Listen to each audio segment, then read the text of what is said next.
सिन्दूरारुणविग्रहां त्रिनयनां माणिक्यमौलिस्फुरत् तारानायकशेखरां स्मितमुखीम् आपीनवक्षोरुहां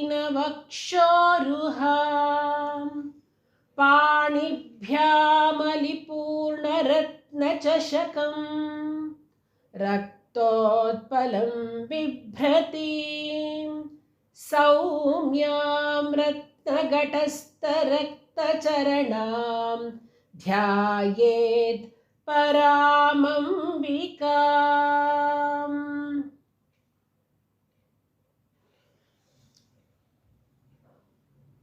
ಆ ಜಗನ್ಮಾತೆಗೆ ಸ್ಮರಿಸ್ತಾ ಅವಳಿಗೆ ವಂದಿಸ್ತಾ ನಾನು ಲಲಿತಾ ಸಹಸ್ರನಾಮದ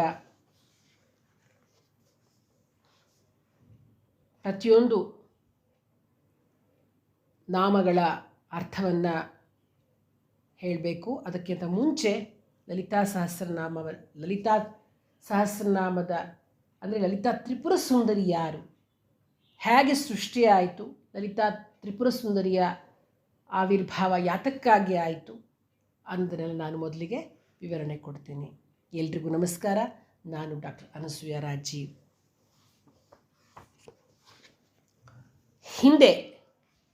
ಬಹಳ ಹಿಂದೆ ಅಂದರೆ ಸೃಷ್ಟಿಯ ಪ್ರಾರಂಭ ಕಾಲದಲ್ಲಿ ತ್ರಿಪುರ ಸುಂದರಿ ದೇವಿ ಅಂದರೆ ಆದಿಶಕ್ತಿ ಏನಿದೆ, ಅವಳಿಗೆ ತ್ರಿಪುರ ರಹಸ್ಯದಲ್ಲಿ, ಲಲಿತೋಪಾಖ್ಯಾನ ತ್ರಿಪುರ ರಹಸ್ಯದಲ್ಲಿ ತ್ರಿಪುರ ಸುಂದರಿ ಅಂತ ಹೇಳ್ತಾರೆ ಆದಿಶಕ್ತಿಯನ್ನು. ಆ ಆದಿಶಕ್ತಿ ಜ್ಞಾನ ಸ್ವರೂಪಳಾಗಿ ಒಬ್ಬಳೇ ಇರ್ತಾಳೆ. ಏನೂ ಸೃಷ್ಟಿ ಮಾಡೇ ಇರಲಿಲ್ಲ ಆಗ ಅವಳಿಗೆ ಸೃಷ್ಟಿ ಮಾಡಲಿಕ್ಕೆ ಇಚ್ಛೆ ಆಗುತ್ತೆ. ಆಕೆಯ ಇಚ್ಛೆಯಿಂದ ಜ್ಞಾನ ಹುಟ್ಟುತ್ತೆ, ನಂತರ ಕ್ರಿಯೆ ಉಂಟಾಗುತ್ತೆ, ನಂತರ ತ್ರಿಮೂರ್ತಿಗಳು ಹುಟ್ಟುತ್ತಾರೆ.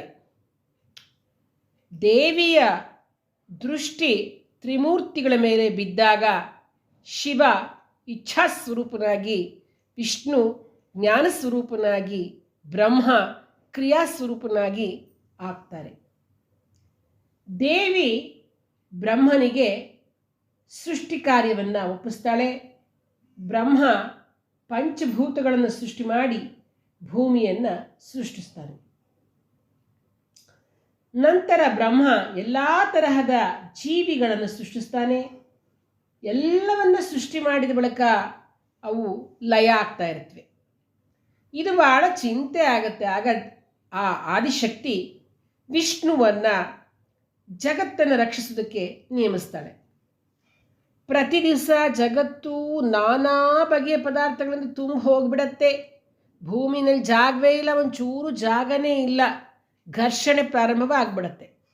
ಮತ್ತೆ ಬ್ರಹ್ಮನಿಗೆ ಚಿಂತೆ ಆಗುತ್ತೆ. ಆದಿಶಕ್ತಿಯನ್ನು ಪ್ರಾರ್ಥನೆ ಮಾಡಿಕೊಂಡಾಗ ದೇವಿ ರುದ್ರನನ್ನು ಸಂಹಾರ ಕಾರ್ಯಕ್ಕಾಗಿ ನಿಯಮಿಸ್ತಾಳೆ. ಶಿವ ತನ್ನ ಹಣೆಗಣ್ಣನ್ನು ತೆರೆದು ಜಗತ್ತನ್ನು ಸಂಪೂರ್ಣ ನಾಶ ಮಾಡಿಬಿಡ್ತಾನೆ. ಬ್ರಹ್ಮ ಕಷ್ಟಪಟ್ಟು ಸೃಷ್ಟಿಸತಕ್ಕಂಥ ಜಗತ್ತು ಕ್ಷಣ ಮಾತ್ರದಲ್ಲಿ ಲಯವಾಗೋದನ್ನು ನೋಡಿ ಬಹಳ ಸಂಕಟ ಪಡ್ತಾನೆ. ಹೇಗಪ್ಪ ಸೃಷ್ಟಿ ಕಾರ್ಯ ಮಾಡೋದು ಅಂತ ಯೋಚನೆ ಮಾಡ್ತಿದ್ದಾಗ ಅವನದೇ ಅಂಶದಿಂದ ದಕ್ಷ, ಕಶ್ಯಪ ಮೊದಲಾದ ಬ್ರಹ್ಮರನ್ನು ಸೃಷ್ಟಿ ಮಾಡ್ತಾನೆ. ಅವರು ಸ್ಥಾವರ ಜಂಗಮ ವರ್ಗಗಳಿಂದ ಪ್ರಪಂಚವನ್ನು ತುಂಬಿಸ್ತಾರೆ. ಆನಂತರ ಬ್ರಹ್ಮ ಪಶುಪತಿಯಾಗಿರ್ತಕ್ಕಂತಹ ರುದ್ರನನ್ನು ಸ್ತೋತ್ರ ಮಾಡಿ ನೀನು ಸಂಹಾರ ಮಾಡು ಅಂದಾಗ ಶಿವನ ಅಂಶದಿಂದ ಮೃತ್ಯುವು ಪ್ರಕಟವಾಗ್ತಾನೆ. ಮೃತ್ಯು ಅಂತಂದರೆ ಯಮ. ಬ್ರಹ್ಮ ಯಮನನ್ನು ಸಂಹಾರ ಕಾರ್ಯ ಮಾಡಲಿಕ್ಕೆ ಹೇಳಿದಾಗ ಒಪ್ಪಲ್ಲ ಮೃತ್ಯು. ಜನನನ್ನು ಶಪಿಸ್ತಾರೆ. ಆದ್ದರಿಂದ ನಾನು ಸಂಹಾರ ಕಾರ್ಯವನ್ನು ಮಾಡೋಲ್ಲ ಅಂತಾನೆ. ಎಷ್ಟು ಸಲ ಬೇಡ್ಕೊಂಡ್ರೂ ಮೃತ್ಯು ಒಪ್ಪೋದಿಲ್ಲ. ಸರಿ, ಬ್ರಹ್ಮನನ್ನು ಕುರಿತು ಮೃತ್ಯು ತಪಸ್ಸು ಮಾಡಿದಾಗ ಬ್ರಹ್ಮನು ವರ ಕೇಳು ಅಂತ ಹೇಳಿದಾಗ ಮತ್ತದೇ ಸಂಹಾರ ಕಾರ್ಯ ಮಾಡಲ್ಲ ಅಂತ ಹೇಳಿದಾಗ ಬ್ರಹ್ಮ ಹೇಳ್ತಾನೆ, ನಾನು ಹೇಳಿದ ವಾಕ್ಯ ಸುಳ್ಳಾಗಲ್ಲ, ನೀನು ಇನ್ನೊಂದು ವರ ಕೇಳು ಅಂದಾಗ ಯಮ ಹೇಳ್ತಾನೆ, ಬಹಳ ಭಯದಿಂದ ಅವನಿಗೆ ಅಳುನೇ ಬಂದುಬಿಡತ್ತೆ. ತಕ್ಷಣ ಜೋರಾಗಿ ಅಳ್ತಾನೆ, ಕಣ್ಣೀರಿನ ಪ್ರವಾಹವೇ ಹರಿದು ಬಿಡತ್ತೆ. ಬ್ರಹ್ಮ ಈ ಕಣ್ಣೀರನ್ನು ತನ್ನ ಬೊಗಸೆಯಲ್ಲಿ ತೆಗೆದುಕೊಂಡು ಭೂಮಿ ಮೇಲೆ ನಾನಾ ರೀತಿಯಲ್ಲಿ ನಾನಾ ಕಡೆ ಚೆಲ್ತಾನೆ. ಆಗ ಆ ನೀರೆಲ್ಲ ಅನಂತರದಲ್ಲಿ ನೀರೆಲ್ಲ ಹಲವು ಬಗೆಯ ರೋಗಗಳಾಗಿ ಪರಿಣಮಿಸುತ್ತವೆ. ಆಗ ಬ್ರಹ್ಮ ಹೇಳ್ತಾನೆ, ಎಲೆ ಮೃತ್ಯುವೆ ಅಳಬೇಡ, ನಿನಗೆ ಸಹಾಯ ಮಾಡಲಿಕ್ಕೆ ಅಂತಲೇ ಈ ರೋಗಗಳೆಲ್ಲ ಉಂಟಾಗಿದೆ. ಯಾಕೆಂದರೆ ಮನುಷ್ಯನ ಸುಮ್ಮನೆ ಬಾ ನೀನು ಯಮಲೋಕಕ್ಕೆ ಅಂದರೆ ಯಾರು ಬರ್ತಾರೆ? ಅವ್ರಿಗೆ ಏನಾದರೂ ತಾಪತ್ರಯಗಳಾಗಬೇಕು, ಆವಾಗ ಮಾತ್ರ ಅವ್ರಿಗೆ ಜೀವನ ಸಾಕಾಗಿ ಬರಬೇಕು. ಹಾಗಾಗಿ ಜನರು ಸಾಯೋದಕ್ಕಿಂತ ಮುಂಚೆ ಈ ರೋಗಗಳಿಗೆ ತುತ್ತಾಗಿ ಸಾಯ್ತಾರೆ. ಹಾಗಾಗಿ ಜನರು ನಿನ್ನನ್ನು ಸಂಹಾರಕ ಅಂತ ತಿಳಿಯೋದಿಲ್ಲ, ಆದ್ದರಿಂದ ನಿನ್ನ ಇಷ್ಟಾರ್ಥ ಸಿದ್ಧಿಸದ ಹಾಗೆ ಆಗುತ್ತೆ ಅಂತ ಹೇಳಿದಾಗ ಮೃತ್ಯುವಿಗೆ ಯಮಂಗೆ ಆ ಮಾತು, ಬ್ರಹ್ಮನ ಮಾತು ಒಪ್ಪಿಗೆ ಆಗುತ್ತೆ. ಈ ರೀತಿಯಾಗಿ ಲೋಕದ ಸೃಷ್ಟಿ, ಸ್ಥಿತಿ ಮತ್ತು ಸಂಹಾರಗಳ ವ್ಯವಸ್ಥೆ ಉಂಟಾಗುತ್ತೆ. ನಾನು ಯಾಕೆ ಈ ಆದಿಶಕ್ತಿಯಿಂದ ಲೋಕ ಹೇಗೆ ಪ್ರಕಟಗೊಂಡು ಅನ್ನೋದನ್ನು ನಾನು ಹೇಳ್ತಾ ಇದ್ದೀನಿ. ಇದು ಲಲಿತೋಪಾಖ್ಯಾನದಲ್ಲಿರ್ತಕ್ಕಂಥದ್ದು, ತ್ರಿಪುರ ರಹಸ್ಯದಲ್ಲಿ ಬರ್ತಕ್ಕಂತಹ ಒಂದು ಸನ್ನಿವೇಶ, ಒಂದು ಕಥೆ ಬರ್ತಕ್ಕಂಥದ್ದು. ಬ್ರಹ್ಮ, ವಿಷ್ಣು ಮತ್ತು ಶಿವ ತಮ್ಮ ಕೆಲಸಗಳನ್ನು ಮಾಡ್ತಾ ಇರ್ತಾರೆ. ಅವರು ಹೀಗೆ ಕೆಲಸ ಮಾಡ್ತಾ ಮಾಡ್ತಾ ಆಯಾಸವನ್ನು ಪಟ್ಟು ಶ್ರಮದಿಂದ ಕಾಂತಿಹೀನರಾಗಿ ದುಃಖದಿಂದ ಕೂಡಿ ತಮ್ಮ ಕೆಲಸಗಳನ್ನು ಬಿಟ್ಟು ಮಹಾದೇವಿಯನ್ನು ಮತ್ತೆ ಆದಿಶಕ್ತಿಯನ್ನು ಸಮೀಪಿಸ್ತಾರೆ, ಹೋಗ್ತಾರೆ, ಹೇಳ್ತಾರೆ ಹೀಗಾಗಿದೆ ಅಂತ. ಆಗ ಆದಿಶಕ್ತಿ ಹೇಳ್ತಾಳೆ, ಎಲೈ ತ್ರಿಮೂರ್ತಿಗಳೇ, ನೀವು ನನ್ನ ಅಂಶದ ಬೆಂಬಲ ಇಲ್ಲದೆ ಸ್ಥೂಲ ರೂಪವಾಗಿರ್ತಕ್ಕಂತಹ ದೇಹಗಳನ್ನು ಪಡೆದಿದ್ದೀರಿ. ಹಾಗಾಗಿ ನಿಮಗೆ ಸೌಖ್ಯವಿಲ್ಲ. ಚಿಂತೆ ಬಿಡಿ, ನಾನು ನಿಮಗೆ ಮಂಗಳವನ್ನೇ ಮಾಡ್ತೇನೆ, ಉಂಟು ಮಾಡ್ತೇನೆ ಅಂತ ಹೇಳಿ ಆ ಆದಿಶಕ್ತಿಯು ಕ್ಷಣಕಾಲದಲ್ಲಿಯೇ ತನ್ನ ಶರೀರದಿಂದ 3 ವಿಧವಾದ ಶಕ್ತಿಯಂಶಗಳಿಂದ ಕೂಡಿರ್ತಕ್ಕಂಥ ರೂಪಗಳನ್ನು ಹೊರಹಾಕ್ತಾಳೆ. ಆಗ ಆ ಶರೀರಗಳು ಬ್ರಹ್ಮ, ವಿಷ್ಣು, ಮಹೇಶ್ವರ ಅಂಶಗಳಿಂದ ಕೂಡಿ 3 ವಿಧವಾದ ರೂಪಗಳನ್ನು ತಾಳುತ್ತವೆ. ಅವುಗಳನ್ನೇ ವಾಣಿ, ರಮ, ರುದ್ರಾಣಿ ಅಂತ. ಅಂದರೆ ಬಿಳಿ, ಕೆಂಪು ಮತ್ತು ಕಪ್ಪು ಕಾಂತಿಗಳನ್ನು ಹೊರಸೂಸ್ತಾ ಇರ್ತವೆ ಆ ಅಂಶಗಳು. ಶಕ್ತಿಯಂಶರಾದ ದೇವಿಯರು ಅತ್ಯಂತ ಶ್ರೇಷ್ಠಳಾಗಿರ್ತಕ್ಕಂತಹ ಆ ಆದಿಶಕ್ತಿಗೆ ನಮಿಸಿ ಆಕೆಯ ಸಮೀಪದಲ್ಲಿ ನಿಂತುಕೊಳ್ತಾರೆ. ಆಗ ದೇವಿಯು ತ್ರಿಮೂರ್ತಿಗಳಿಗೆ ಹೇಳ್ತಾಳೆ, ನಿಮ್ಮ ಅಂಶದಿಂದ ಹುಟ್ಟಿರ್ತಕ್ಕಂಥ ಈ ದೇವಿಯರನ್ನು ನಿಮ್ಮ ತಂಗಿಯರು ಅಂತ ತಿಳ್ಕೊಳ್ಳಿ ಅಂತ. ಬ್ರಹ್ಮನ ಅಂಶದಿಂದ ಹುಟ್ಟಿರ್ತಕ್ಕಂಥ ರಮೆ ವಿಷ್ಣುವಿಗೆ ಪತ್ನಿಯು, ವಿಷ್ಣುವಿನ ಅಂಶದಿಂದ ಹುಟ್ಟಿದ ರುದ್ರಾಣಿ ಶಿವನಿಗೆ ಹೆಂಡತಿಯು, ಶಿವನ ಅಂಶದಿಂದ ಹುಟ್ಟಿರ್ತಕ್ಕಂಥ ವಾಣಿ ಬ್ರಹ್ಮನಿಗೆ ಹೆಂಡತಿ ಎಂದು ನೀವು ಭಾವನೆ ಮಾಡಿಕೊಳ್ಳಿ. ನಿಮ್ಮ ಕಲ್ಯಾಣಕ್ಕಾಗಿ ವಿವಾಹ ಏರ್ಪಡಲಿ. ಹೀಗೆ ನನ್ನ ಶಕ್ತಿಗಳನ್ನು ನೀವು ಮದುವೆ ಆದರೆ ನಿಮ್ಮ ಶ್ರಮವೆಲ್ಲವೂ ಕಳೆದು ಸುಖವನ್ನು ಹೊಂದುತ್ತೀರಾ, ಮತ್ತು ಪ್ರಪಂಚದ ಎಲ್ಲ ಕೆಲಸಗಳಲ್ಲಿ ಸಾಮರ್ಥ್ಯವನ್ನು ತೋರಿಸ್ತೀರಾ. ಇದರಿಂದ ಜಗತ್ತಿಗೂ ಮಂಗಳವಾಗುತ್ತೆ. ಅದನ್ನೇ ಅಲ್ವಾ ಸೌಂದರ್ಯ ಲಹರಿಯಲ್ಲಿ ಭಗವತ್ಪ ಶಂಕರಾಚಾರ್ಯರು ಹೇಳೋದು, ಶಿವಶಕ್ತ್ಯಾಯುಕ್ತೋ ಯದಿ ಭವತಿ ಶಕ್ತ ಪ್ರಭವಿತು ನಚೇ ದೇವಂ ದೇವೋ ನ ಖಲು ಕುಶಲ ಸ್ಪಂದಿತುಮಪಿ. ಅಂದರೆ ಶಿವಶಕ್ತಿ ಇಲ್ಲದೆ ಬರೀ ಶಿವನಿಂದ ಮಾತ್ರ ಕೆಲಸ ಆಗೋದಿಲ್ಲ, ಶಿವನ ಜೊತೆ ಶಕ್ತಿ ಒಡಗೂಡಿದರೆ ಮಾತ್ರ ಪ್ರಪಂಚದ ಸೃಷ್ಟಿ ಕಾರ್ಯಗಳೆಲ್ಲ ನೆರವೇರ್ತಕ್ಕಂಥದ್ದು ಅಂತ. ಹೀಗೆ ಹೇಳಿ ತಾಯಿ ಅಂತರ್ಧಾನಳಾಗ್ತಾಳೆ. ತ್ರಿಮೂರ್ತಿಗಳು ಪತ್ನಿ ಸಮೇತರಾಗಿ ಸುಖವಾಗಿ ತಮ್ಮ ಕೆಲಸ ಕಾರ್ಯಗಳಲ್ಲಿ ಇರುತ್ತಾರೆ.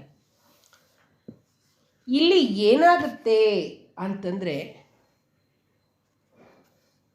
ಮೊದಲಿಗೆ ಇಷ್ಟೆಲ್ಲ ಹೀಗೆ ನಡೆದು ಹೋಗ್ತಾ ಇರುತ್ತೆ. ಏನು,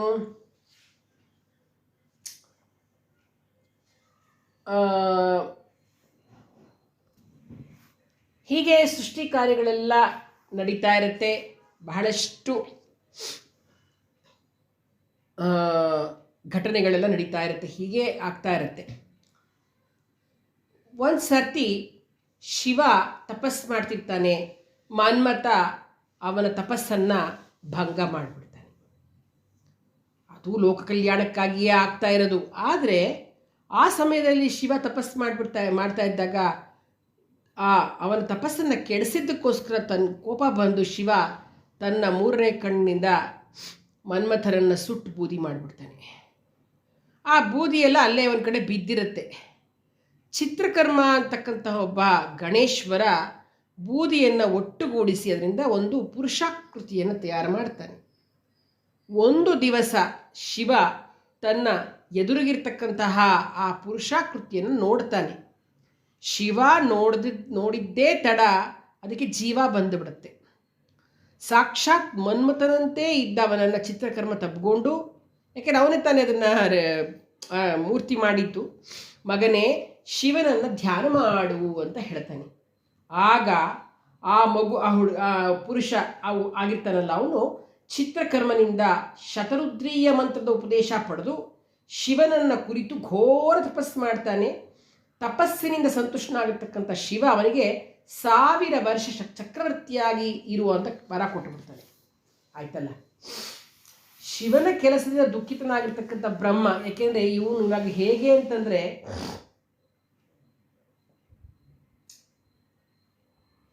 ಅವನು ಶಿವನ ಒಂದು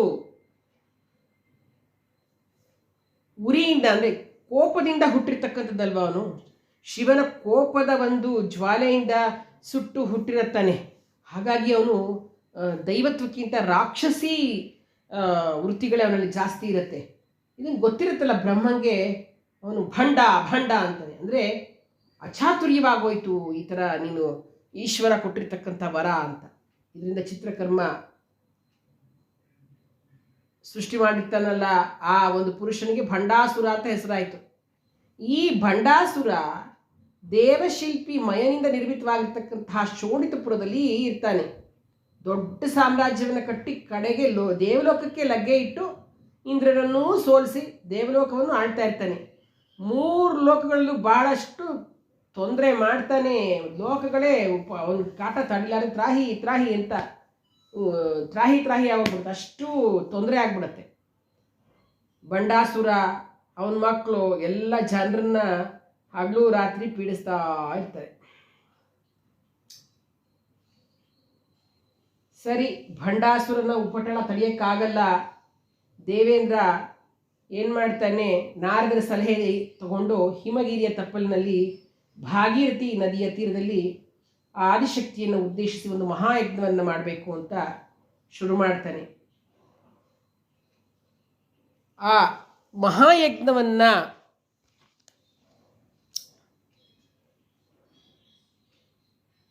ಮಾಡಬೇಕಾದಾಗ ಅಲ್ಲಿ ತ್ರಿಮೂರ್ತಿಗಳು ಇರ್ತಾರೆ, ದೇವತೆಗಳು ಇರ್ತಾರೆ. ಆಗ ದೇವಿಯ ಪ್ರಾರ್ಥನೆ ಮಾಡ್ಕೊಳ್ತಾರೆ, ಆದಿಶಕ್ತಿಯನ್ನು ಪ್ರಾರ್ಥನೆ ಮಾಡ್ಕೊಳ್ತಾರೆ.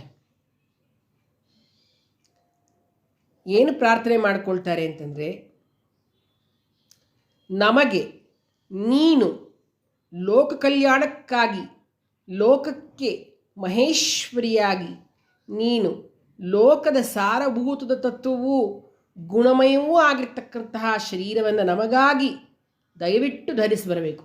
ನಾನಾಗಲೇ ಹೇಳಿದಂಗೆ ಆದಿಶಕ್ತಿಗೆ ರೂಪ ಇಲ್ಲ, ಒಂದು ಶಕ್ತಿ ಬರ್ತಿರುತ್ತೆ. ಅವಳು ಕೇಳ್ತಾಳೆ. ಆ್ಯಕ್ಚುಲಿ ನೋಡಿ,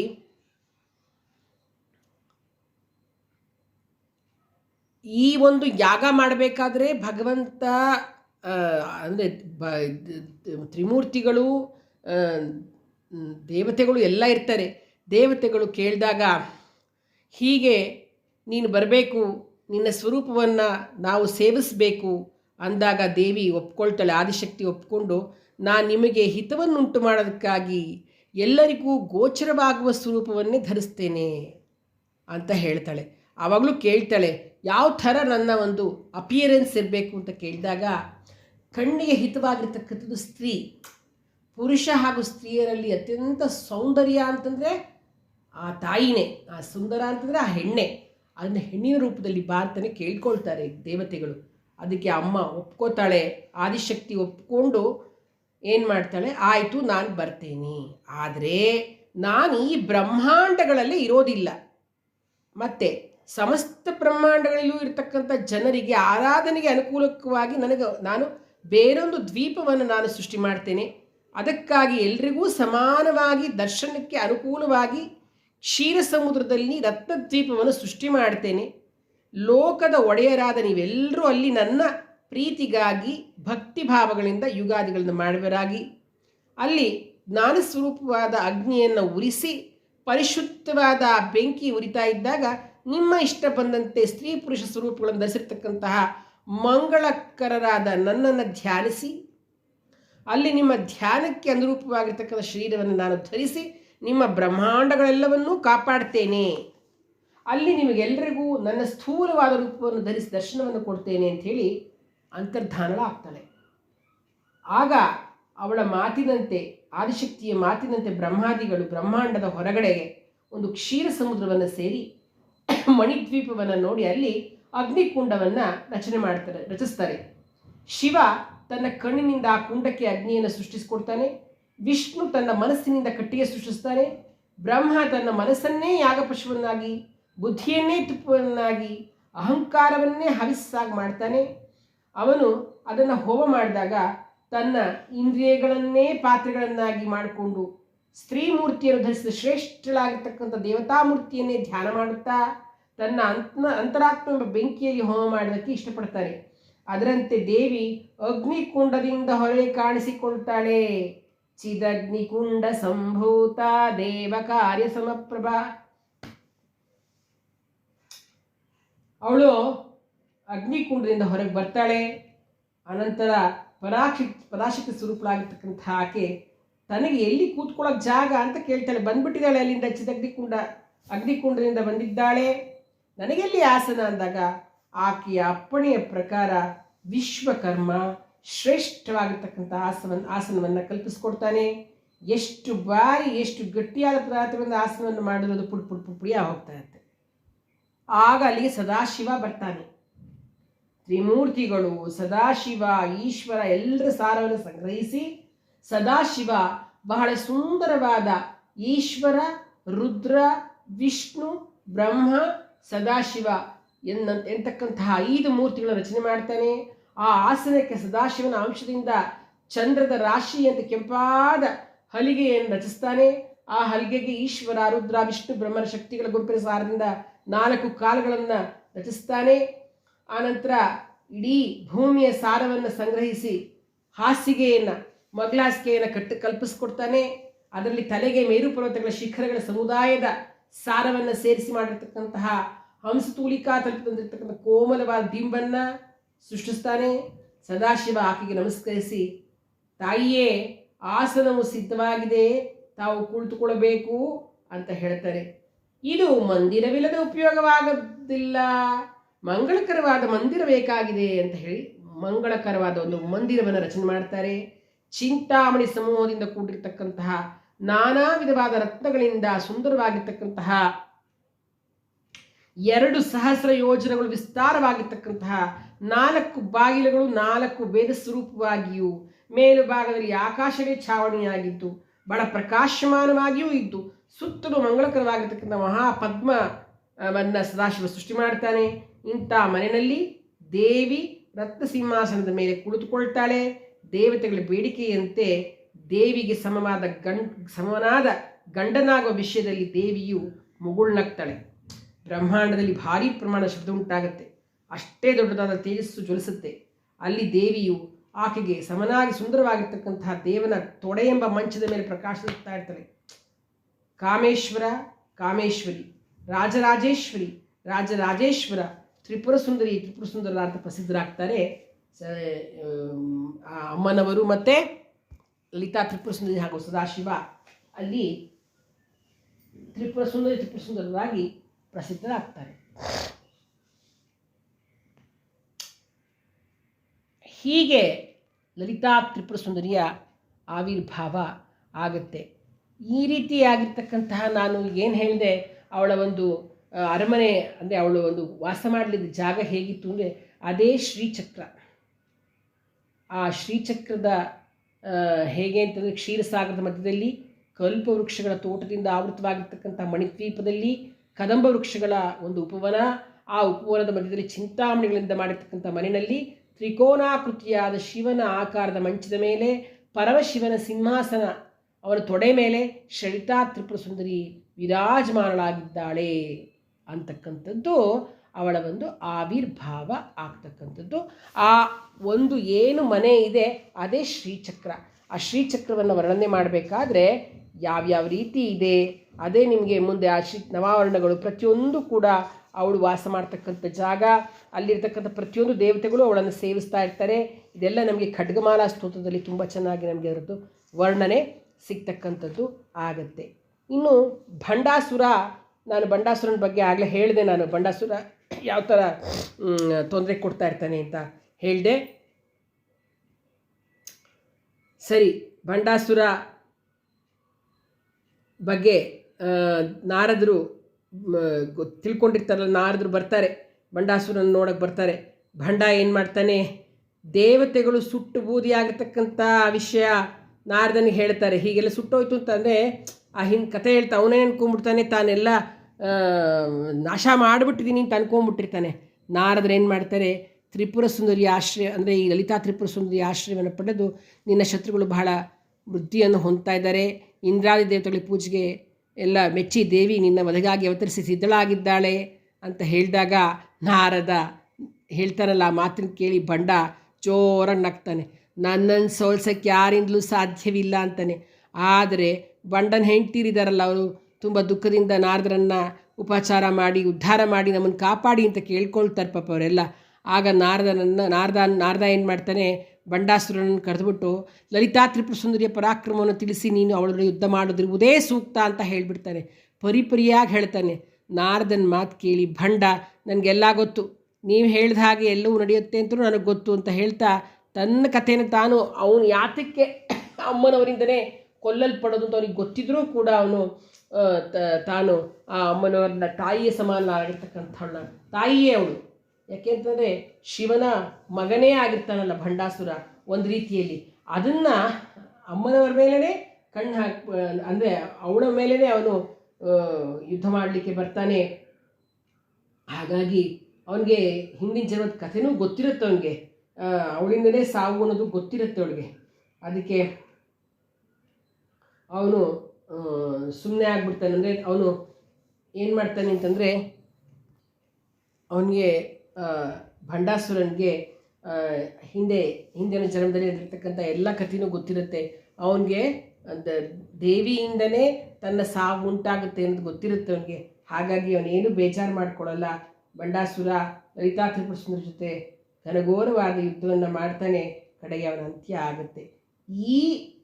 ಇದನ್ನೇ ಲಲಿತಾ ತ್ರಿಪುರ ಸುಂದರಿಯ ಆವಿರ್ಭಾವ ಪ್ರತಿಯೊಂದೂ ನೋಡಿ. ಈ ಖಡ್ಗಮಾಲಾ ಸ್ತೋತ್ರದಲ್ಲಂತೂ ಭಗವತ್ಪಾದರು ಅಂದರೆ ಈ ಏನು ಖಡ್ಗಮಾಲಾ ಸ್ತೋತ್ರ ಏನಿದೆ ಅದರಲ್ಲಿ ತುಂಬ ಚೆನ್ನಾಗಿ ಲಲಿತಾ ಅಮ್ಮನವರ ಒಂದು ಏನು ಶ್ರೀಚಕ್ರ, ಅದರ ನಿವಾಸಿ ಆ ನವಾವರಣದ್ದು ಏನೇನಿದೆ ಶ್ರೀಚಕ್ರದ ಪೂರ್ತಿ ಶ್ರೀಯಂತ್ರ ಅಂತಲೇ ಹೇಳ್ಬೋದು. ಅಷ್ಟು ಇದರಲ್ಲಿ ಖಡ್ಗಮಾಲಾ ಸ್ತೋತ್ರದಲ್ಲಿ ವರ್ಣನೆ ಆಗಿದೆ. ಹೀಗೆ ಏನಾಗುತ್ತೆ ಅಂದರೆ ಒಂದು ಸರ್ತಿ ಅಗಸ್ತ್ಯ ಮಹರ್ಷಿಗಳು ಹಯಗ್ರೀವ ಮಹರ್ಷಿಗಳನ್ನು ದರ್ಶನ ಮಾಡಿ ಮೋಕ್ಷ ಪ್ರಾಪ್ತಿ ಮತ್ತು ಭವಬಾಧೆ ನಿವಾರಣೆಗೆ ಸುಲಭ ಉಪಾಯವನ್ನು ತಿಳಿಸಬೇಕು ಅಂತ ಕೇಳಿಕೊಂಡಾಗ ಹಯಗ್ರೀವರು ಅಗಸ್ತ್ಯರಿಗೆ ಪಂಚದಶಾಕ್ಷರಿ ಷೋಡಶಾಕ್ಷರಿ ಮಂತ್ರಗಳ ಮಹಿಮೆಯನ್ನು ಮತ್ತು ಶ್ರೀಚಕ್ರಾರಾಧನೆಯನ್ನು ಲಲಿತಾ ಸಹಸ್ರನಾಮದ ಮಹಿಮೆಯನ್ನು ಅದರಲ್ಲಿ ಅಡಗಿರ್ತಕ್ಕಂಥ ನಿಗೂಢ ತತ್ವಗಳನ್ನು ವಿವರಿಸ್ತಾರೆ. ಅಗಸ್ತ್ಯರು ಹಯಗ್ರೀವರ ಮಧ್ಯೆ ಲಲಿತಾ ಸಹಸ್ರನಾಮದ ಮಹಿಮೆ, ಅದರಲ್ಲಿ ಅಡಗಿರ್ತಕ್ಕಂಥ ನಿಗೂಢ ತತ್ವ ಎಲ್ಲ ಸಂವಾದ ನಡೆಯುತ್ತೆ. ಯಾರ ಜೊತೆ ಅಗಸ್ತ್ಯ ಮತ್ತು ಹಯಗ್ರೀವರ ಜೊತೆ ಈ ಸಂವಾದ ನಡೆಯುತ್ತೆ. ಈ ಇಡೀ ಸಂವಾದ ಮತ್ತು ಲಲಿತಾದೇವಿಯ ಉಪಾಸನೆ, ಸಹಸ್ರನಾಮ ಪಾರಾಯಣ ಮುಂತಾದ ವಿಷಯಗಳನ್ನೆಲ್ಲ ನೈಮಿಷಾರಣ್ಯದಲ್ಲಿ ಸೂತ ಪುರಾಣಿಕರು ಶೌನಕಾದಿ ಮಹರ್ಷಿಗಳು ವಿವರಿಸ್ತಾರೆ. ಈ ಸೂತ ಪುರಾಣಿಕರು ಒಬ್ಬರು ಋಷಿಗಳು. ಇವರು ಬೇರೆ ಋಷಿಗಳಿಗೆ ಪುರಾಣಗಳು ಮತ್ತು ಅವುಗಳ ಮಹತ್ವ ಉಪಯೋಗ ಎಲ್ಲ ವಿವರಿಸ್ತಾ ಇರ್ತಾರೆ. ಈ ನೈಮಿಷಾರಣ್ಯದಲ್ಲಿ ಒಂದು ಋಷಿ ಸಮೂಹ ವಾಸಿಸ್ತಾ ಇರುತ್ತೆ. ಅವರು ದಿನಾ ಸತ್ಸಂಗಗಳನ್ನೆಲ್ಲ ನಡೆಸ್ತಾ ಇರ್ತಾರೆ. ಅಲ್ಲಿ ದೇವಿ ದೇವತೆಗಳ ಪವಾಡಗಳನ್ನು ಮತ್ತು ಮಾನವರು ಭವಬಾಧೆ ನಿವಾರಣೆಗಾಗಿ ಮಾಡಬೇಕಾಗಿರ್ತಕ್ಕಂಥ ಉಪಾಸನೆಗಳನ್ನು ಚರ್ಚೆ ನಡೆಸ್ತಾ ಇರ್ತಾರೆ. ವ್ರತಗಳೇನು, ಭಕ್ತಿ ಮಾರ್ಗ ಮುಂತಾದ ಎಲ್ಲ ಲೋಕೋದ್ಧಾರದ ಸಂಗತಿಗಳು ಪ್ರಚಾರಕ್ಕೆ ಬರೋಕ್ಕೆ ಈ ಋಷಿ ಸಂಘಗಳೇ ಕಾರಣ. ಹಾಗಾಗಿ ಈ ಒಂದು ಲಲಿತಾ ಸಹಸ್ರನಾಮದ ಒಂದು ಏನು ಮಹಿಮೆಯನ್ನು ಹೇಳಲಾಗುತ್ತೆ, ಆವಾಗ ಹೇಳ್ತಾರೆ. ಇನ್ನು ಈ ಲಲಿತಾ ಸಹಸ್ರನಾಮಕ್ಕೆ ಲಲಿತಾ ಸಹಸ್ರನಾಮ ಲಲಿತಾ ತ್ರಿಪುರ ಸುಂದರಿ ಆವಿರ್ಭಾವ ಏತಕ್ಕಾಯಿತು ಬಂಡಾಸುರನ ವಧೆಗಾಗಿ ಅನ್ನೋದನ್ನೆಲ್ಲ ಹೇಳಿದೆ.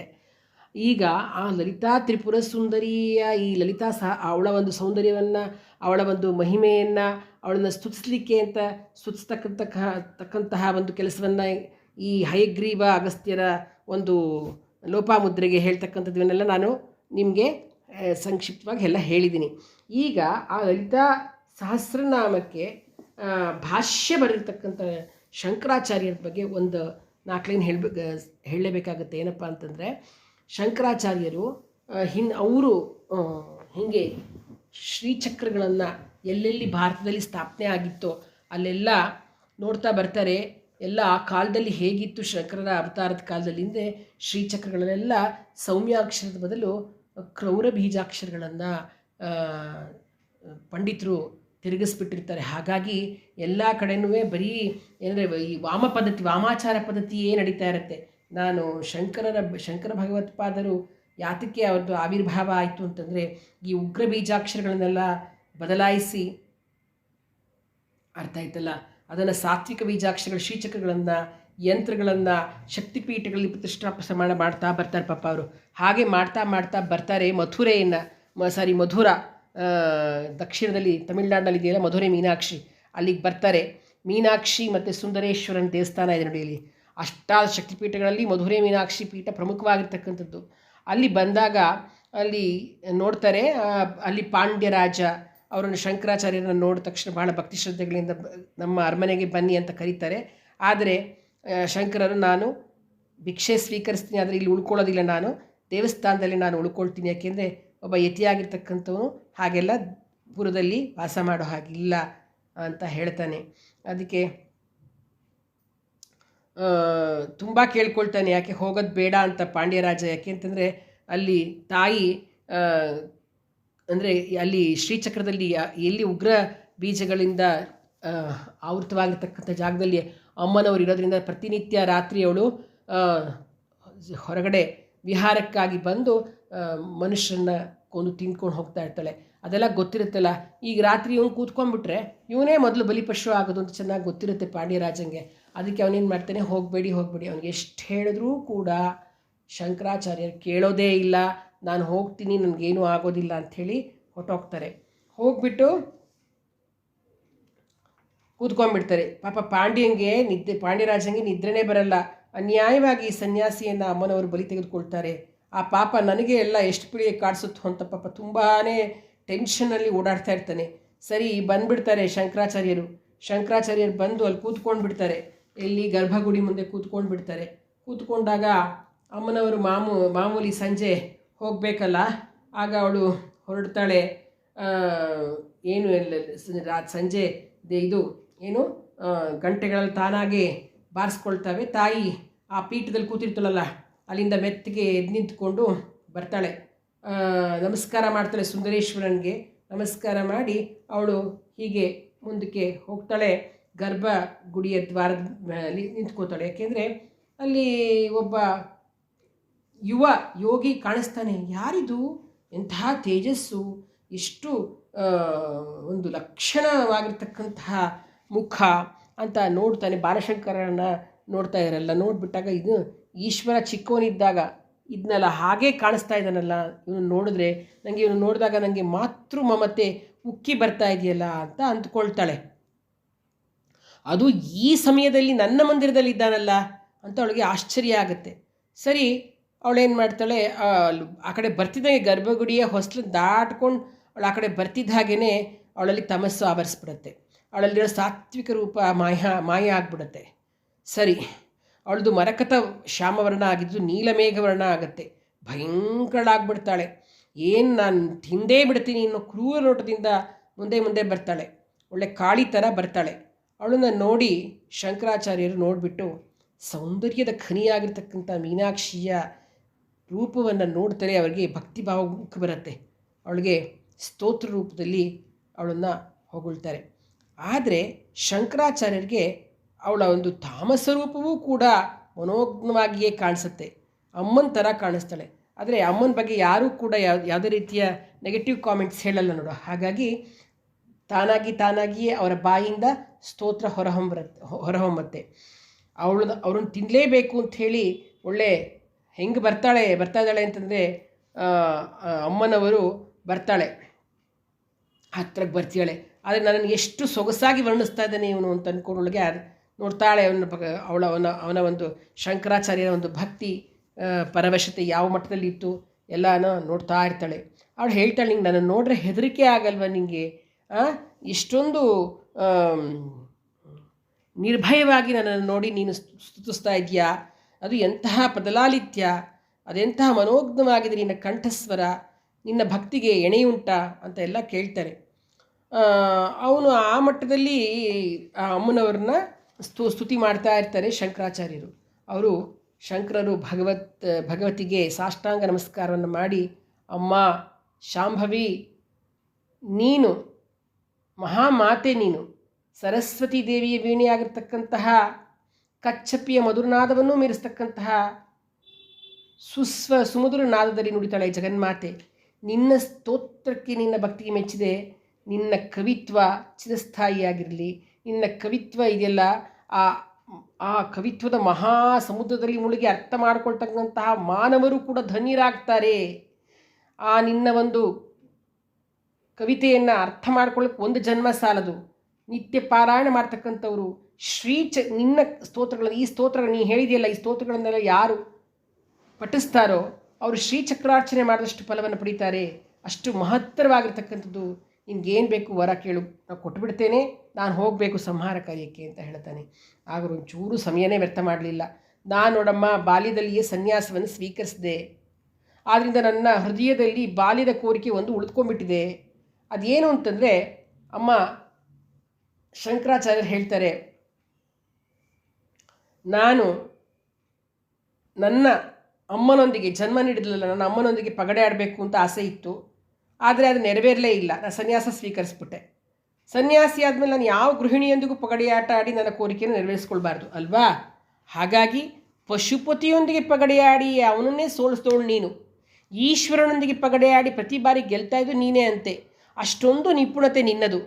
ಹಾಗಾಗಿ ನೀನು ನನ್ನ ಜೊತೆ ಪಗಡೆ ಆಡಬೇಕು, ಅದೇ ನನ್ನ ಆಸೆ. ಅದಕ್ಕೆ ನಾನು ಈ ರಾತ್ರಿ ಇಲ್ಲಿ ಉಳ್ಕೊಂಡಿದ್ದೇನೆ. ನನ್ನ ಅದೃಷ್ಟ ಅನ್ನೋ ಹಾಗೆ ನೀನು ನನಗೆ ನೀನು ದರ್ಶನ ಕೊಟ್ಟಿದ್ದೀಯಾ, ನನ್ನ ಕೋರಿಕೆಯನ್ನು ನೀನು ನೆರವೇರಿಸ್ತೀಯ ಅಮ್ಮ ಅಂತ ಕೇಳ್ಕೊಳ್ತಾನೆ. ನೋಡಿ ಏನು ಧೈರ್ಯ! ಅಂತಹ ಉಗ್ರರೂಪಿ ತಾಯಿನ ನೋಡಿ ಹೆದರ್ಕೊಳ್ಳದೆ ಆ ಶಂಕರಾಚಾರ್ಯರು ಈ ಥರ ಕೇಳ್ತಾರೆ. ಖಂಡಿತ ಆಡ್ತೀನಿ, ನಿನ್ನ ಸ್ತೋತ್ರ ನೀ ಏನು ನನಗೆ ಸ್ತುತಿಸಿದ್ಯಾ, ನಿನ್ನ ಭಕ್ತಿಯಿಂದ, ನಿನ್ನ ವಿನಯದಿಂದ ನನಗೆ ನಿನ್ನ ಮೇಲೆ ತುಂಬ ಒಂದು ಮಾತೃ ಹೃದಯ, ನನ್ನ ಒಂದಲ್ಲಿ ಮಾತೃತ್ವ ಉಕ್ಕಿ ಬರೋ ಹಾಗೆ ಮಾಡಿದ್ಯಾ. ಆಟ ಆಡ್ತೀನಿ ಖಂಡಿತ. ಅದು ಒಂದು ಪಂದ್ಯ ಇರಲೇಬೇಕಲ್ಲ. ಒಂದು ಆಟ ಅಂದ ತಕ್ಷಣ ಒಂದು ಪಂದ್ಯ ಆಗಬೇಕು. ಅದು ಅಂತಂದರೆ ಈಗ ಬೆಟ್ಸ್ ಕಟ್ಟೋದು ಅಂತ ಹೇಳಲ್ವ, ಆ ಥರ. ನಿನ್ಗೆ ಗೊತ್ತಿದೆಯೋ ಇಲ್ವೋ, ನಾನು ಪಶುಪತಿಯೊಂದಿಗೆ ಆಡಬೇಕಾದ್ರೂ ನಾನು ಒಂದು ನಿಬಂಧನೆಯನ್ನು ಇಡ್ತಿದ್ದೆ. ನಾ ಸೋತೋದ್ರೆ ಆತನ ಆಜ್ಞಾನುಸಾರವಾಗಿ 1 ವರ್ಷ ನಡೆದುಕೊಳ್ತೀನಿ ಅಂತ. ನಾನು ಯಾವಾಗಲೂ ಸೋತಿಲ್ಲ ಅಂತ ಇಟ್ಕೋ. ಅಕಸ್ಮಾತ್ ಪರಮೇಶ್ವರ ಸೋತು ಹೋದರೆ ನಾನು ಕೇಳೋ ಪ್ರಶ್ನೆಗಳಿಗೆ ವಿವರವಾಗಿ ಬೇಸರ ಮಾಡಿಕೊಂಡು ಉತ್ತರ ಕೊಡಬೇಕು. ಅದು ನಾನೇನು ಕೇಳೋ ಪ್ರಶ್ನೆ ಏನೇನೋ ಅಲ್ಲ, ಲೌಕಿಕಕ್ಕೆ ಸಂಬಂಧಪಟ್ಟಿರ್ತಕ್ಕಂಥ ಅಲ್ಲ, ತುಂಬ ವೇದಾಂತ ರಹಸ್ಯಗಳನ್ನ ಕೇಳ್ತೇನೆ. ಅವು ಜೀವಕೋಟಿಗೆ ಸುಲಭವಾಗಿರಬೇಕು ಅನ್ನೋ ಪರೋಪಕಾರವಾದ ಒಂದು ಉದ್ದೇಶದಿಂದಲೇ ನಾನು ಕೇಳೋದು. ಪರಮೇಶ್ವರ ಅದಕ್ಕೆ ಉತ್ತರ ಕೊಡ್ತಾನೆ. ಹೀಗೆ ನಮ್ಮಲ್ಲಿ ಬೆಟ್ಸ್ ಕಟ್ಕೊಂಡು ನಾವು ಆಟ ಆಡ್ತಾ ಇದ್ವಿ. ಈಗ ನಿನ್ನ ಏನು ಪಂದ್ಯ, ನಿನ್ನ ಏನು ಅಂತ ಹೇಳು ಅಂತ ಕೇಳ್ತಾಳೆ ಅಮ್ಮ. ಇದನ್ನೆಲ್ಲ ನೋಡ್ತಾ ಇರ್ತಾನಲ್ಲ ಸುಂದರೇಶ್ವರ, ನಗ್ತಾನೆ ಒಳೊಳಗೇನೆ. ಈಗ ಆಕೆಯ ಜಯ, ತನ್ನ ಸೋಲು ಯಾರಿಗೋಸ್ಕರ? ಲೋಕ ಕಲ್ಯಾಣಕ್ಕಾಗಿ ಅಲ್ವೇ? ಆಕೆಯು ಪ್ರಶ್ನೆ ಹಾಕುತ್ತೇನೆ ಅಂದಳು, ಯಾರಿಗಾಗಿ ಅಂತ. ಎಲ್ಲ ಯಾರೂ ಒಬ್ರಿಗೊಬ್ರು ಕಡಿಮೆ ಅಲ್ಲ. ಹೀಗೆ ಅಲ್ಲೇನೆ ದೇವಸ್ಥಾನದಲ್ಲಿ ಸುಂದರೇಶ್ವರನ ಜಟಾಭಾಗದಿಂದ ಒಂದು ಕಾಂತಿ ಕಿರಣ ಮಿಂಚಿನಂತೆ ಹೊರಬಂದು ಆ ಆದಿಶಂಕರನಲ್ಲಿ ಪ್ರವೇಶ ಮಾಡ್ತಕ್ಕಂಥದ್ದು ಆಗುತ್ತೆ. ಆದರೆ ಅದನ್ನು ಜಗನ್ಮಾತೆ ಗಮನಿಸಲಿಲ್ಲ, ಅವಳಿಗೆ ಗೊತ್ತಾಗಲಿಲ್ಲ.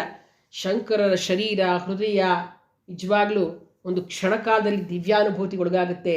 ಮತ್ತು ಅವರಿಬ್ಬರೂ ಆಟಕ್ಕೆ ಶುರು ಮಾಡ್ತಾರೆ. ಮಾಡೋಕ್ಕೆ ಮುಂಚೆ ಹೇಳ್ತಾರೆ, ಏನು ಪಂದ್ಯ ಅಂದಾಗ, ಅಮ್ಮ ನಾನು ಸನ್ಯಾಸಿ, ನನಗೆ ನಿನ್ನ ದಿವ್ಯಶಕ್ತಿ ಪ್ರಸಾದಿಸತಕ್ಕಂಥ ಕವಿತ್ವ ರಚನಾಪಟುತ್ವ ಬಿಟ್ಟು ಏನೂ ಇಲ್ಲ ನನ್ನ ಹತ್ರ, ಏನೂ ಇಲ್ಲ ನಾನು. ನೀನು ತ್ರಿಭುವನ ಜನನಿ, ನಿನ್ನ ಹತ್ರ ಇಲ್ಲ ಅಂತಕ್ಕಂಥದ್ದು ಯಾವುದೂ ಇಲ್ಲ. ಅದರಿಂದ ಒಂದು ವಾಗ್ದಾನವನ್ನು ಪಣವಾಗಿಟ್ಟರೆ ನಿನ್ನ ಅಭ್ಯಂತರವಿದೆಯೇ ಅಂತ ಕೇಳ್ತಾನೆ. ಹಾಗಾದ್ರೆ ನಿನ್ನ ವಾಗ್ದಾನ ಏನು ಅಂತ ಹೇಳು ಅಂತಾಳೆ ಜಗನ್ಮಾತೆ.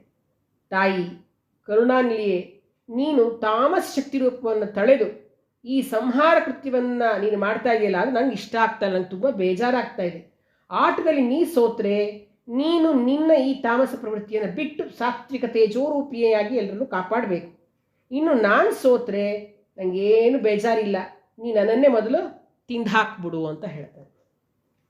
ಒಪ್ಕೊಳ್ತಾಳೆ. ಸರಿ, ದಾಳಗಳನ್ನು ನೀನೇ ಮಾಡು ಅಂಥೇಳಿ ಆಟ ಪ್ರಾರಂಭ ಮಾಡ್ತಾರೆ. ಇಬ್ಬರೂ ಆಟ ಆಡ್ತಾರೆ. ಆಟ ಆಡ್ತಿರ್ಬೇಕಾದ್ರೆ ಈ ಲಲಿತಾ ಸಹಸ್ರನಾಮದ ನೋಡಿ, ಏನು ಒಂದೊಂದು ಸ್ತೋತ್ರವನ್ನು ಭಗವತ್ಪಾದರು ಹೇಳ್ತಾ ಹೇಳ್ತಾ ಹೇಳ್ತಾ ದಾಳಗಳನ್ನು ಹಾಕ್ತಾ ಇರ್ತಾರೆ. ನೋಡಿ, ಅದನ್ನು ಭಾಷ್ಯ ಬರೆದಿದ್ದೇ ಹಾಗೆ ಶಂಕರಾಚಾರ್ಯರು, ಆಯಿತಾ. ಪಗಡೆ ಆಡ್ತಾ ಆಡ್ತಾ ಆಡ್ತಾ ಅವಳು ಎಲ್ಲಿ ಬಂದುಬಿಟ್ಟಿರ್ತಾಳೆ ಅಂತಂದರೆ ಅದು ಶ್ರೀಚಕ್ರ ಸ್ವರೂಪ.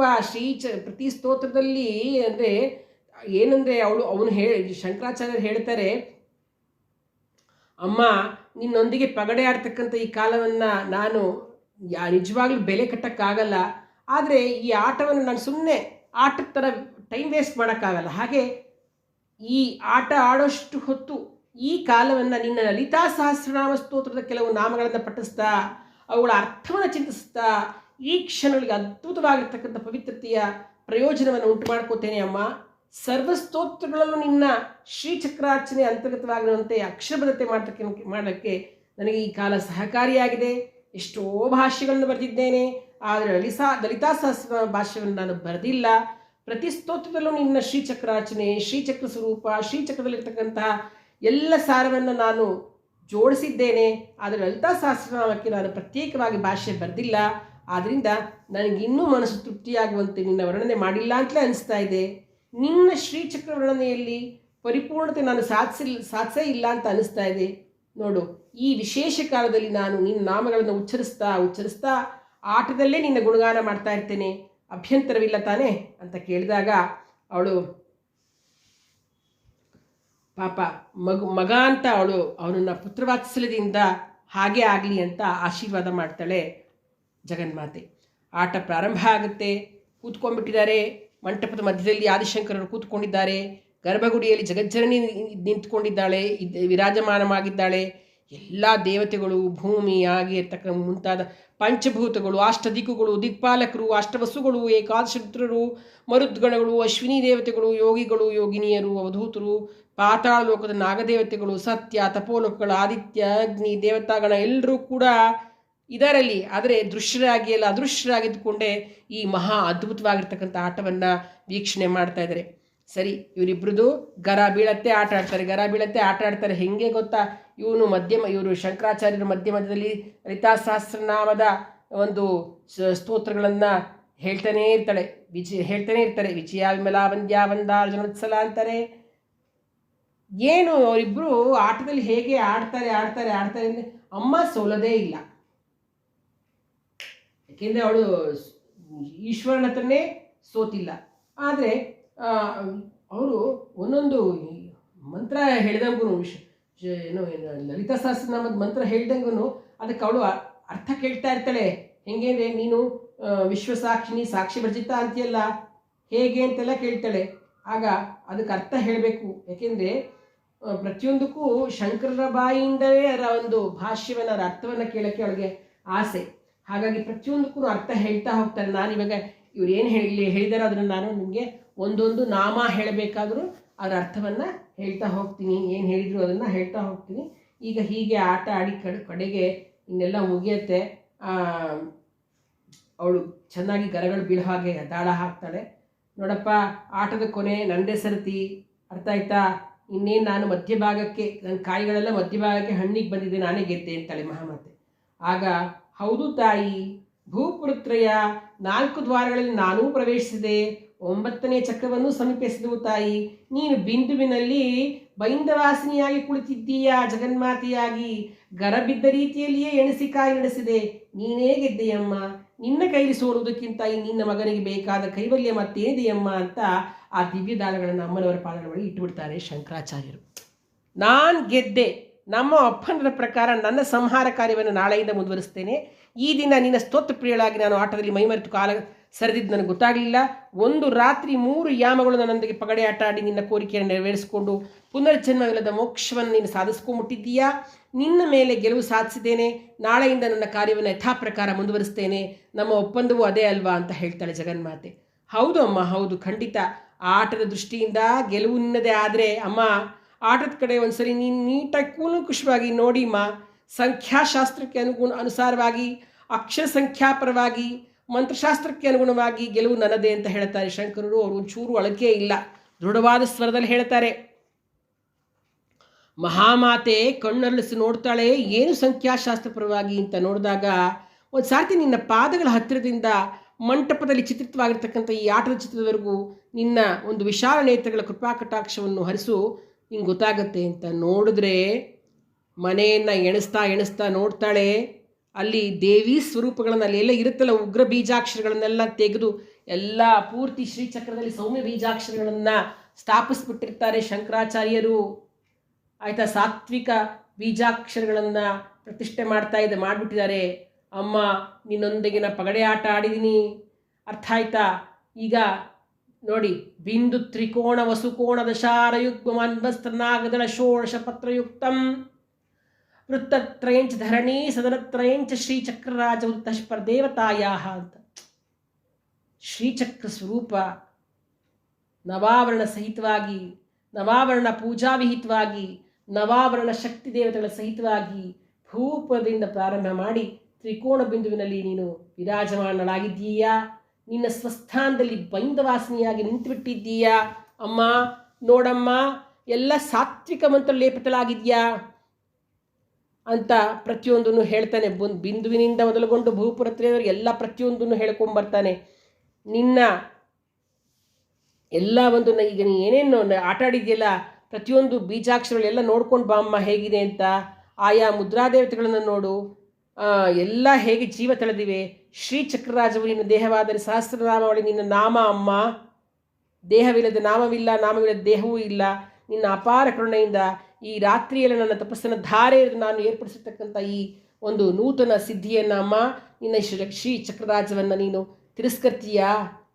ತಿರಸ್ಕಾರ ಮಾಡ್ತೀಯಾ. ಅದನ್ನು ಅತಿಕ್ರಮಿಸಿ ನಿನ್ನ ಸೃಷ್ಟಿಯ ಉದ್ಭವವನ್ನು ನೀನೇ ತಿರಸ್ಕರಿಸ್ತೀಯ ತಾಯಿ. ಹಾಗೆ ಮಾಡಿದ್ರೆ ಎಲ್ಲೂ ಕೂಡ ಆಸ್ತಿಕತೆ ಅಂತಕ್ಕಂಥದ್ದೇ ಇರೋದಿಲ್ಲ, ನಾಸ್ತಿಕತೆ ಉಂಟಾಗ್ಬಿಡತ್ತೆ ಅಲ್ವಮ್ಮ. ಕ್ಷಣಕಾಲ ನೋಡು ಅಂತ ಹೇಳಿಬಿಟ್ಟು ಶಂಕರಾಚಾರ್ಯರು ಹೇಳಿದಾಗ ಮೂಕ ವಿಸ್ಮಿತಳಾಗ್ಬಿಡ್ತಾಳೆ ಅಮ್ಮ. ಅಲ್ಲಿ ಶ್ರೀಚಕ್ರ ಪ್ರತಿಷ್ಠಾಪನೆಗೊಂಡಿದೆ. ಒಂದು ಗರದ ಸಂಖ್ಯೆಯು ಯಾವ ಅಲ್ಲಿ ಅದಕ್ಕೆ ಸಂಬಂಧಪಟ್ಟಿರ್ತಕ್ಕಂಥ ಬೀಜಾಕ್ಷರ ತಪ್ಪಾಗಿಲ್ಲ. ಅವಳು ಬಿಂದು ಬೈಂದವಾಸಿನಿ ಆಗಿದ್ದಾಳೆ. ಅವಳಲ್ಲಿ ಬಂದಳೆ, ಶ್ರೀಚಕ್ರದಲ್ಲಿ ಬಂದಿಯಾಗ್ಬಿಟ್ಟಿದ್ದಾಳೆ. ಹಾಗೆ ಮಾಡಿಬಿಟ್ಟಿದ್ದಾರೆ ಶಂಕರಾಚಾರ್ಯರು. ಆಮೇಲೆ ನೋಡು, ನಾನು ಮಾಡಿರೋದೇನು, ಶಂಕರಾಚಾರ್ಯ ಹೇಳ್ತಾರೆ, ನೀನು ನನಗೇನು ಕೋಪ ಮಾಡ್ಕೋಬಾರ್ದು, ಮತ್ತು ನೀನು ಅದನ್ನು ಅತಿಕ್ರಮಿಸಲೂಬಾರ್ದು. ಯಾಕೆ ಅಂತಂದರೆ ನಿನ್ಗೆ ಸಾಕ್ಷಿ, ನಮ್ಮಿಬ್ಬರಿಗೂ ಸಾಕ್ಷಿಯಾಗಿ ನೋಡಿ ಸುಂದರೇಶ್ವರನಿದ್ದಾನೆ, ಬೇಕಾದರೆ ಕೇಳು ಅಂತ ಹೇಳಿದಾಗ ಸುಂದರೇಶ್ವರನ ಕಡೆ ನೋಡ್ತಾಳೆ ತಾಯಿ. ನೋಡ್ಬಿಟ್ಟು ಏನು ವಿಚಿತ್ರ ಸ್ವಾಮಿ ಅಂತ ಮಧುರೆ ಮೀನಾಕ್ಷಿ ಕೇಳಿದಾಗ ಆಗ ಹೇಳ್ತಾರೆ, ಸಕಲ ಚರಾಚರ ಜಗತ್ತಿಗೂ ಸೃಷ್ಟಿ ಸ್ಥಿತಿ ಲಯಗಳಿಗೂ ಸಂಕೇತವೂ ಆಗಿದೆ ಈ ಶ್ರೀಚಕ್ರ. ಈ ಸರ್ವದೇವತಾ ಯಂತ್ರಗಳಲ್ಲಿ, ಸರ್ವದೇವತಾ ಚಕ್ರಗಳಲ್ಲಿ ಮುಕುಟಪ್ರಾಯವಾದ್ದರಿಂದ ಇದನ್ನು ಶ್ರೀಚಕ್ರರಾಜ, ಈ ವಿದ್ಯೆಯನ್ನು ಶ್ರೀವಿದ್ಯೆ ಅಂತ ಕರೀತಾರೆ. ಇದು ಪರಮ ಪವಿತ್ರವೂ ಪಾಪನಾಶನವೂ ಪುನರ್ಜನ್ಮರಹಿತವೂ ಆದ್ದರಿಂದ ತಾನೇ ನಿರ್ದೇಶಿಸಿದ್ದಾಳೆ. ತನ್ನ ಚಕ್ರವನ್ನು, ತನ್ನ ನಾಮವನ್ನು, ತನ್ನ ದೇಹವನ್ನು, ತನ್ನ ಸೃಷ್ಟಿಯನ್ನು ತಾನೇ ಅತಿಕ್ರಮಿಸಿ ಮಲಿನಗೊಳಿಸಬಲ್ಲಳೆ ಅಂಥೇಳಿ ಅಕ್ಷರಗಳೊಡನೆ ಕೂಡಿದ ಮಂತ್ರಶಾಸ್ತ್ರ, ಸಂಖ್ಯಾಶಾಸ್ತ್ರದೊಡನೆ ಕೂಡಿದ ಅಕ್ಷರಶಾಸ್ತ್ರ ಎರಡೂ ಸಮಾನ ಗೌರವ ಗಳಿಸಿರುವಂಥದ್ದೇ ಅಂತ ಹೇಳಿ ಎಲ್ಲ ಇವನೇ ಅದಕ್ಕೆ ಎಲ್ಲ ಪ್ರತಿಯೊಂದನ್ನು ನೋಡಿರ್ತಾನಲ್ಲ, ಸಾಕ್ಷೀಭೂತರಾಗಿರ್ತಕ್ಕಂಥ ಈಶ್ವರ ಪ್ರತಿಯೊಂದನ್ನು ಹೇಳ್ತಾನೆ. ಹೀಗೆ ನೋಡಿ, ಲಲಿತಾ ಸಹಸ್ರನಾಮವನ್ನು ಹೇಳ್ತಾ ಹೇಳ್ತಾ ಹೇಳ್ತಾ ಶ್ರೀಚಕ್ರ ಅಂದರೆ ಶ್ರೀಚಕ್ರಕ್ಕೂ ಲಲಿತಾ ಸಹಸ್ರನಾಮ ಶ್ರೀವಿದ್ಯೆ ಅಂದರೆ ಲಲಿತಾ ಸಹಸ್ರನಾಮ ಅಂತಕ್ಕಂಥದ್ದು ನಾವೀಗ ಅಷ್ಟು ತಿಳ್ಕೊಂಡ್ರೆ ಸಾಕಷ್ಟು ಏನಿಲ್ಲ. ಹಾಗೆ ಅದಕ್ಕೆ ಆದಿಶಂಕರಾಚಾರ್ಯರು ಸ್ವಾಮಿಯನ್ನು ಪ್ರಾರ್ಥನೆ ಮಾಡಿಕೊಂಡಾಗ ಪರಮಶಿವ ಹೇಳ್ತಾನೆ, ದೇವಿ ನಿನ್ನ ಅಹಂಕಾರವನ್ನು, ನಿನ್ನ ತಾಮಸ ರೂಪವನ್ನು ಬಿಟ್ಬಿಡು, ನೀನು ಎಷ್ಟು ಹೇಳಿದ್ರು ನಿಯಂತ್ರಿಸಲಿಲ್ಲ, ಎಷ್ಟೋ ಜನ ಅನ್ಯಾಯವಾಗಿ ಬಲಿಯಾಗಿ ಹೋಗ್ತಾರೆ, ನೀನು ಇವಾಗ ಅದು ಬಿಟ್ಬಿಟ್ಟು ನೀನು ಸೌಮ್ಯ ರೂಪವನ್ನು ತಾಳು ಅಂತ ಹೇಳ್ತಾರೆ. ಹಾಗೆ ಅವಳು ಮಧುರೆ ಮೀನಾಕ್ಷಿ ತನ್ನ ತಾಮಸ ಒಂದು ಶಕ್ತಿಯನ್ನು ಬಿಟ್ಟು ಅವಳು ಸಾತ್ವಿಕ ದೇವಿಯಾಗಿ ಮಾರ್ಪಡ್ತಾಳೆ. ಅದಕ್ಕೆ ನೋಡಿ, ಒಬ್ಬ ಕಾರಣ ಜನ್ಮ ಬರಬೇಕಾಗಿತ್ತು.